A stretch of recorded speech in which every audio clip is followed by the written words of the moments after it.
네, 여러분 안녕하세요. 문화 콘텐츠 크리에이터 남시현입니다. 자, 오늘의 주제는 유튜브를 우리가 처음을 시작을 할 때 유튜브 주제를 어떻게 골라야 되고 어떤 체크리스트를 가지고 유튜브 주제를 선정하면 좋은지에 대한 내용입니다. 요즘에는 유튜브를 이제 처음 시작하시는 분들이 대단히 많기 때문에 이 주제에 대한 어떤 고민이 많을 수가 있거든요. 그래서 저 같은 경우에도 친구들부터 시작해가지고 뭐 지인들도 그렇고 그리고 이제 뭐 제 강의를 들으시는 분들도 내가 이제 유튜브를 시작을 하려고 하는데 어떤 주제로 해야 되는가를 많이들 물어보세요. 그래서 뭐 사실 정답이 있는 것은 아닙니다. 하지만 제가 오늘 설명드릴 것은 브랜딩의 관점에서, 그래서 뭐 유튜브 채널 자체가 브랜딩이 될 수도 있고요. 어쨌든 간에 유튜브를 운영하는 사람, 그러니까 나라는 사람이 나오니까 이 사람에 대한 브랜딩 관점에서, 퍼스널 브랜딩 관점에서 어떻게 하면 좋은지 한번 말씀을 드리겠습니다. 자, 오늘 총 5가지를 제가 이제 설명을 드릴 텐데요. 자, 첫 번째는 내가 이제 주제를 고를 때 일단 미리 검색을 해봐야 됩니다. 그래서 특정 카테고리에서 최초가 되는 게 제일 낫다라는 겁니다. 그 특정 카테고리에서 최초가 되라. 최초가 되면은 제가 이제 지난번에 캐즘 이론을 설명드릴 때에도 똑같은 얘기를 했었는데, 최초가 되면은 여러 가지의 장점이 있습니다.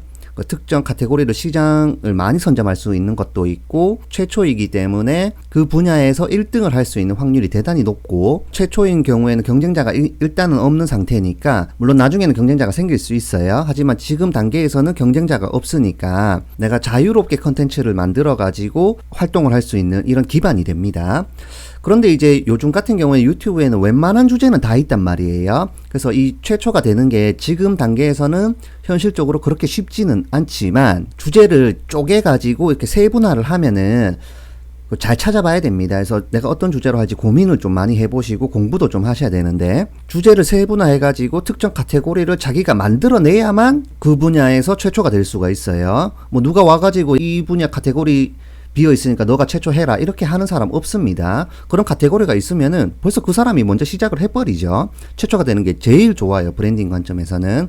그래서 예를 들어 가지고 여러분들이 만약에 뭐 요리를 주제로 하는 내가 유튜브 주제를 운영하고 싶다. 왜냐면 나는 이제 요리를 좋아하니까. 요리를 주제로 하는 어지간한 채널은 다 있는데, 주제를 쪼개 가지고 그러면 나는 모든 요리를 다 하는 게 아니고 해산물만 전문으로 다루는 요리, 해산물 요리만 전문으로 하는 채널, 이런 걸 하겠다. 그 더 쪼개가지고 뭐 오징어 요리만 전문으로 하는 뭐 채널, 이런 식으로 주제를 쪼개가지고 더 깊게 파고들면은 최초가 될 수 있는 구멍이 많이 있을 수 있습니다. 그래서 한번 잘 찾아보시고 가능하면은 특정 카테고리에서 최초가 되는 게 제일 좋습니다. 자, 그리고 두 번째에는 관역을 좁게 해라 이건데요. 관역을 좁게 하라는 것은 독자를 그 유튜브로 치면 이제 시청자가 되겠죠.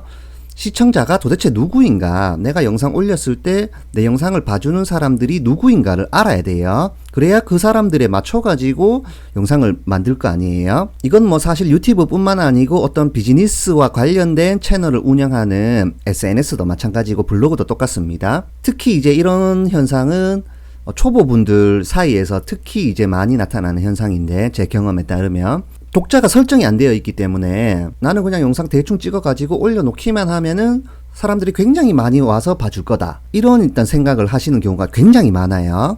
그래서 나는 뭐 동네 앞에 그냥 산책만 가가지고 뭐 브이로그 잠깐 찍어서 올리면은 뭐 조회수 1000, 2000, 뭐 구독자 1000명, 500명 금방 늘어난다, 이렇게 생각하시는 경우가 대단히 많습니다. 근데 실제로 그럴까요?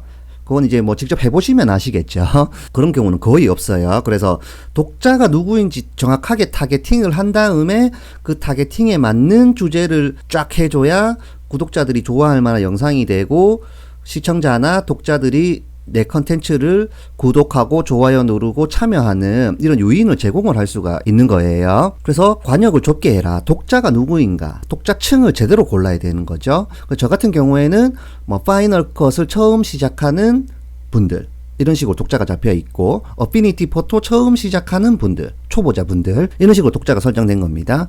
요리하시는 분들은 집에서 요리를 해보고 싶은 뭐 20대 자취생, 이런 식으로 독자 타겟 설정은 명확하면 명확할수록 좋은 거예요. 그냥 두루뭉실하게 뭐 30대 직장인 이렇게 돼버리면은 누구도 만족시킬 수 없는 컨텐츠가 만들어지게 돼요. 반드시 그렇게 됩니다. 만족시킬 수 있는 사람이 한 명이에요. 한 명. 그렇게 됐을 경우에 이 한 명은 누구냐면 그냥 만든 사람.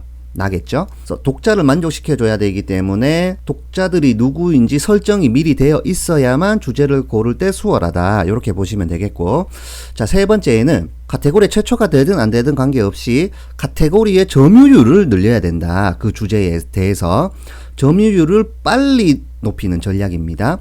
자, 요거는 이제 최초가 되는 거하고는 약간 다른데, 자, 최초가 되는 거는 그 주제를 처음으로 다루는 사람이 되라는 거죠. 그리고 카테고리를 선점하라는 것은, 그 시장을 선점하라는 것은 그 특정 카테고리에서 점유율을 빨리 늘려가지고 최초일 수도 있고 2등일 수도 있고 3등일 수도 있어요. 최대한 가능한 만큼 점유율을 최대한 빨리 늘려가지고 점유율을 빨리 늘려야만 그 시장을 선점을 할 수가 있기 때문에, 만약에 최초가 못 된다고 하더라도 최초보다 내가 더 빨리 시장을 선점할 수 있다. 이렇게 되면은 나는 최초로 시작한 사람이 아니지만 시청자 입장에서 봤을 때는 내가 최초인 것처럼, 내가 그 카테고리 1등인 것처럼, 카테고리 킹이 되는 것처럼 보여줄 수가 있다는 겁니다. 그래서 시장을 빨리 선점을 하는 게 좋아요. 그러면은 그 시장을 선점을 하려고 하면은 그 주제에 대한 글이든 사진이든 영상이든 많이 만들어야 되고, 그 분야의 전문성이 어느 정도는 있어줘야 됩니다.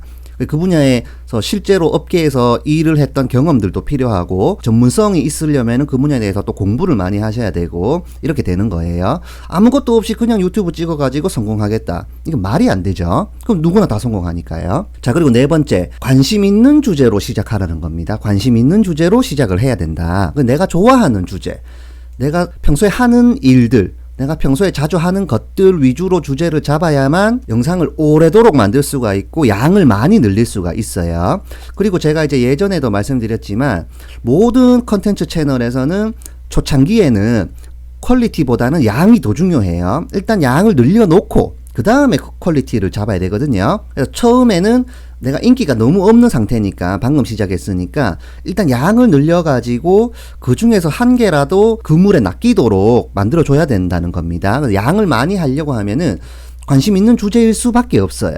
내가 싫어하는 주제, 내가 관심 없는 주제로 하게 되면 영상을 만들다가 만드는 사람이 지쳐버립니다. 오래도록 할 수가 없기 때문에 관심 있는 주제로 시작해야 된다. 내가 좋아하는 주제, 내가 관심 있는 주제를 잘 골라야 된다. 이렇게 보시면 되세요. 요거는 다른 유행을 따라가는 것보다는 자기 자신을 조금 되돌아보고, 아, 내가 뭘 좋아하지?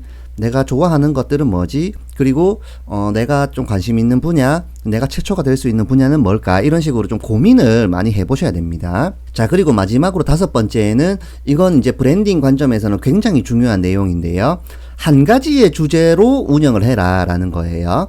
특정 카테고리 주제가 정해지면은 뭐 이것저것 하지 말고 한 가지 주제로만 쭉 운영을 하는 게 훨씬 낫습니다. 근데 요거 같은 경우에는, 저 같은 경우에는, 제 채널 같은 경우에는 남시현 컨텐츠 랩으로 되어 있지만은 안에 들어와 보면 뭐 파이널 컷도 있고, 뭐 어피니티 포토도 있고, 뭐 영상 촬영하는 것도 있고, 뭐 이렇게 짬뽕으로 되어 있단 말이에요. 이게 좋은 전략은 아닙니다. 브랜딩 관점에서는요. 그런데 유튜브를 이용해서 어떤 수익화를 한다든지, 아니면 유튜브 영상 을 기반으로 다른 일을 하겠다. 예를 들어서 짬뽕인 유튜브 채널을 가지고 있지만 이 주제를 가지고 어떤 뭐 회사를 취직을 하겠다. 이걸 내가 포트폴리오로 삼겠다. 또는 뭐 어떤 기자단, 영상 기자단 같은 걸 신청할 때 영상을 다양하게 다룰 수 있으면 훨씬 좋은 이미지를 전달할 수 있기 때문에 이렇게 되는 건데, 채널 자체의 입장에서 봤을 때는 한 가지 주제로 쭉 하는 게 차라리 낫습니다. 그래서 저 같은 경우에도 만약에 파이널 컷을 할 거였으면은 그냥 파이널 컷만 계속 하는 게 장기적으로 봤을 때 훨씬 나아요. 근데 저는 이제 양을 좀 늘리기 위해서, 그리고 제가 하는 일이 뭐 파이널 컷 편집뿐만 아니고 다양한 게 많기 때문에 제가 하는 일에 맞춰가지고 지금 하는 것이지만은, 브랜딩 관점에서는 한 가지 주제를 고집하는 게 낫습니다. 그러면은 이렇게 이제 질문하실 수 있어요. 아니, 나는 요리도 하고 강아지도 키우고 영상도 찍으러 다니고 뭐 커피 먹는 것도 좋아하는데, 이렇게 되면 이거를 이제 내가 주제를 다 다루고 싶다. 이러면 어떻게 해야 되느냐? 이렇게 물어볼 수 있겠죠. 이럴 때에는 브랜딩 관점에서 봤을 때에는 주제를 나누는 게 낫습니다. 그래서 채널을 2개, 3개를 운영하는 게 나아요.